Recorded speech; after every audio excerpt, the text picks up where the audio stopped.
bass family, and welcome to Everything Bass. Thank you so much for stopping by. It's been a while, and I've heard your request to add some more slap grooves.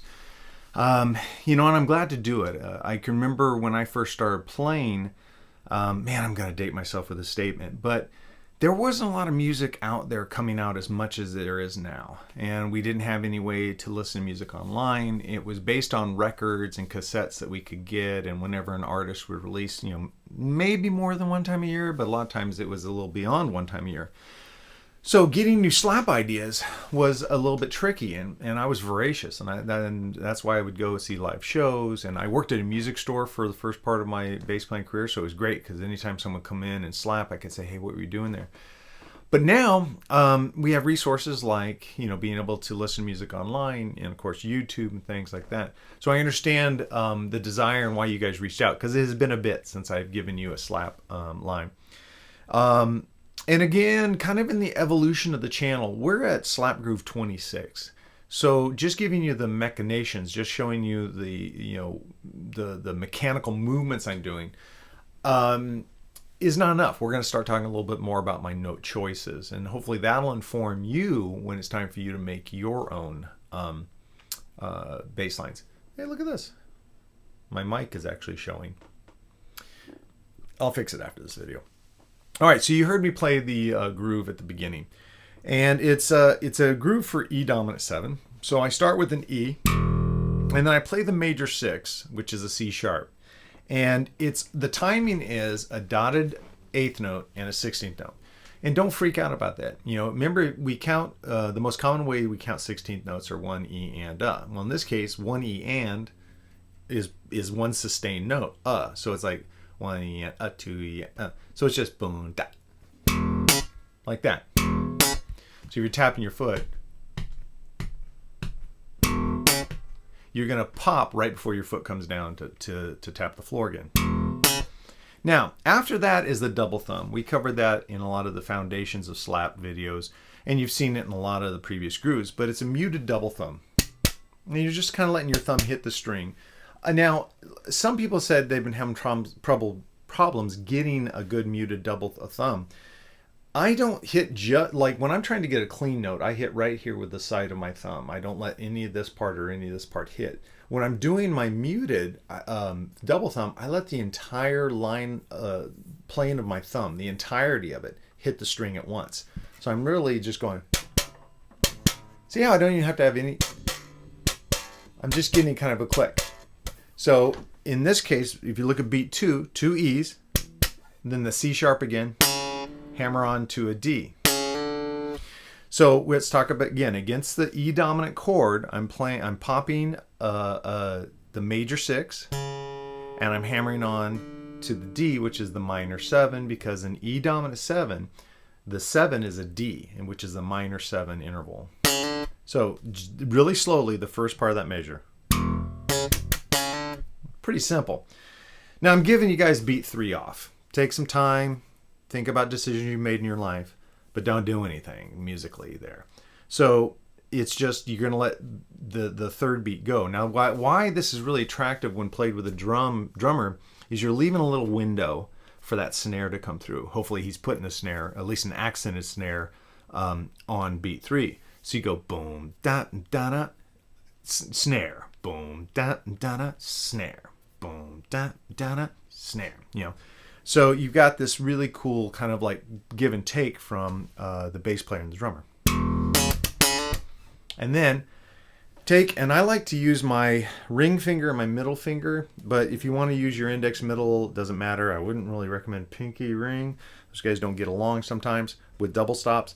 And you're going to go to the 12th fret of your bass. For me, it's where these 3 dolphins are. And you're going to double pop. You're going to grab the D and the G string with your 2 fingers, your index and middle, and just pop and get that chord. So here's what we got slowly.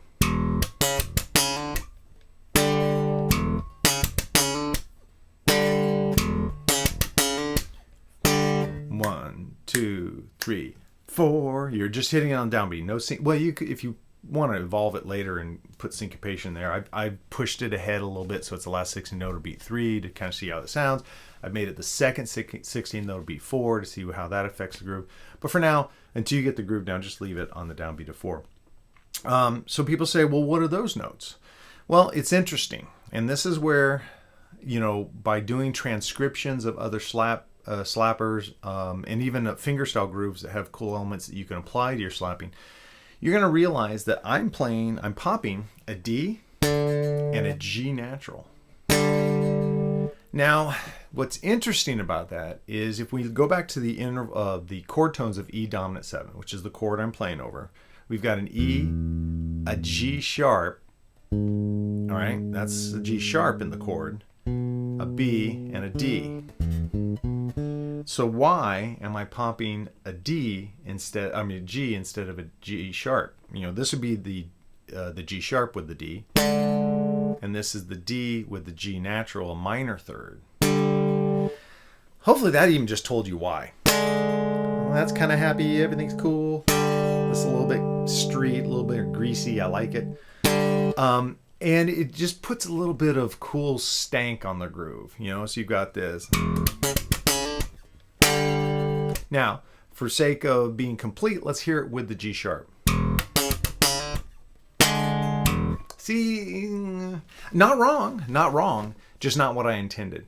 You could play with both those. And what's good about it is you're getting personal experience about what intervals sound like in certain situations and why you might make a decision.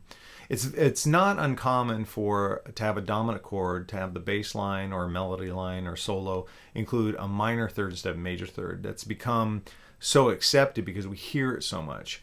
And it has a cool kind of, darker, cooler vibe than playing the major third against it. All right, that's measure 1. Good news, measure 2 starts exactly the same way. So you already have, once you have the first half of measure 1 down, you actually have half of the entire groove down because we repeat that in measure 2. Now, at the end of measure 2, we do a ricochet lick. Now, you guys, hopefully this isn't the first, well, if this is the first slap groove you checked out, welcome. Go back. There's 25 other ones. They're a lot of fun. But you're going to hear me use a phrase called the ricochet lick. Like when in the movies, when someone shoots a gun, it goes, poochoo, and that ta-cue it's basically a muted thumb, and then muted pop. And I just let my fingers drape across the strings. I'm not pushing down at all, so I don't want a note. I just let them just kind of act as a mute. And that's how the beat 3 of the second measure.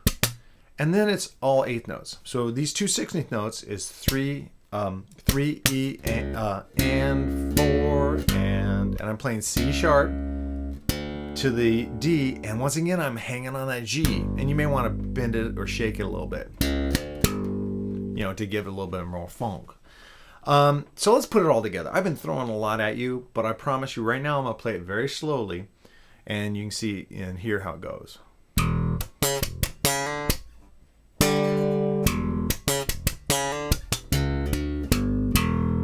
Okay, that's the entirety of the groove, and you can loop it, play along with the drummer, kind of feel how the give and take of leaving little windows for the drummer to put something in.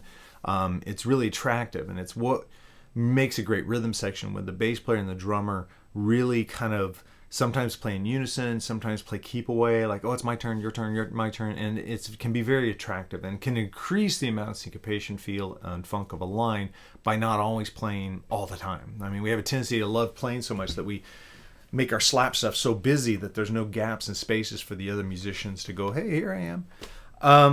As always, if you want to get a copy of the chart with the tab and all the notation, just go to my Patreon channel. The link is in the description below. Become a Backstage Pass member. It's $8 a month. And that gives you access to every video, any of the sheet music that goes with any of the video. And most of the stuff, unless it's a reading drill, most of the stuff is written in tab and in standard notation, with usually little suggestions and reminders about what's thumbed, what's muted, things like that. Which is funny because as I looked at the material I prepared for this, my software program changed some things, so I'll make corrections on this so it is right when you download it from Patreon. Okay, well, here's another slap groove for you. Take your time with it. What I don't want from any of you guys and gals is to try it and then, maybe that first double thumb just freaks you out and it doesn't sound good and you get frustrated. No, slow it down. Literally get the first thing down. I'm sorry, C sharp. Just get that. And here's how you can practice that. Count out loud. 1, 2, 3, 4. 1, 2, 3, 4. 1, 2, 3, 4. 1, 2, 3, 4. And just get used to how that feels. Now, slowing it down even more, practice beat 2 by itself, which is, so you want to go 1, 2, and 3.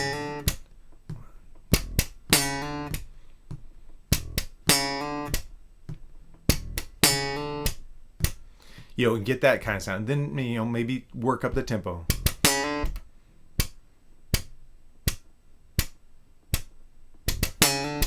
All right, getting that down. See what I'm saying? Work in segments, then put it together. Now, I found in the past to be more helpful not to do like work in a segment, work in a segment, work in a segment, work in a segment, and then try to flow it all. Work in one segment till it sounds good, the first beat of the measure. Work on the second beat by itself, then put those together. Just work on that. No timing, no metronome, anything. Just try to hear it, feel it, slow down until you can execute it, and then gradually get the tempo up. As you speed up, your technique will have little micro changes. As long as you don't do a lot, start playing at like 60 beats per minute and then go to 120. That's too big of a jump. Your technique will be a little confused. If you can gradually speed up, you'll make little adjustments you might not even be aware of, but then realize, hey, I'm playing it well a little faster. Things like that. Okay, and then just do that process through the entire thing. And of course, I'm a resource for you guys. In the comment section is your sounding board. Be as specific as you can. If there's an issue like, oh, hey, this was going well, but I'm having problems with the double stops, which is the beat 4 on the first measure, the two 12 fret notes played at the same time. Maybe I wasn't clear in how to execute that. If you can give me more information in the question, I can be more direct and hopefully more valuable in the answer. All right. Well, thank you guys and gals for stopping by. It means so much that you guys invite me in to your practice room and let me share some ideas with you and hopefully keep you inspired and moving forward. If you're stuck on a plateau, which is the enemy of all things music, try to let me know what it is. What's got you hung up? Is it in improvisation? Is it in walking jazz lines? Is it with your technique, with your tone? Whatever it might be that's got you kind of paused. Don't just sit there, because there's a lot of damage can be done, and you might even give up on the instrument, which is the worst case scenario. So just reach out and ask, hey, can you help me with this? Can you help me with this? And I would absolutely love to do that. And again, just use the comment section below. Let me know what you think. And again, if you like the video, please give it a like. I just like seeing them. It really helps me kind of stay motivated to do these. We're a long way away from this channel being monetized. I do appreciate my Patreon supporters. You guys mean a lot to me, and you're enabling me to be able to invest back into the channel and get better gear like this mic you shouldn't be seeing. But anyway, so I do thank you for that. And if you want to become a Patreon supporter, please just go to the link below and let me know if you have any questions about that. All right, well, Slap Groove 26, here you go. Let's get it done, and then I will see you at the next video. Thank you so much. Oh,